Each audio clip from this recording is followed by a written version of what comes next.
इसका जन्म एक युद्ध के बाद की दुनिया में हुआ था। उसे यह समझ नहीं आ रहा था कि उसके पिता मरे हैं या बस सो रहे हैं, इसलिए उसने सबसे सीधा तरीका अपनाया। दरवाजे के बाहर पूरे दिन बैठकर इंतजार किया। 12 घंटे बाद जब उसने देखा कि उसके पिता अब भी मेज पर झुके पड़े हैं, तो उसे यह स्वीकार करना पड़ा कि वे अब इस दुनिया में नहीं रहे। उसने देखा कि पिता के शरीर के नीचे एक नोटबुक दबी हुई थी। यह वही नोटबुक थी जिसे वह बचपन से देखती आ रही थी।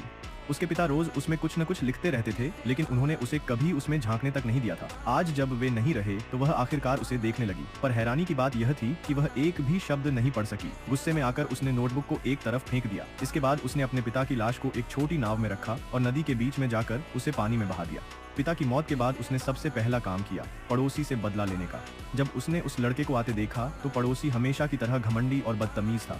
उसने उस पर चिल्लाना शुरू कर दिया, बिना यह देखे कि लड़का पीछे एक डंडा छुपाए खड़ा है। उसने पड़ोसी को पकड़कर उल्टा लटका दिया और अपनी भड़ास निकाल ली।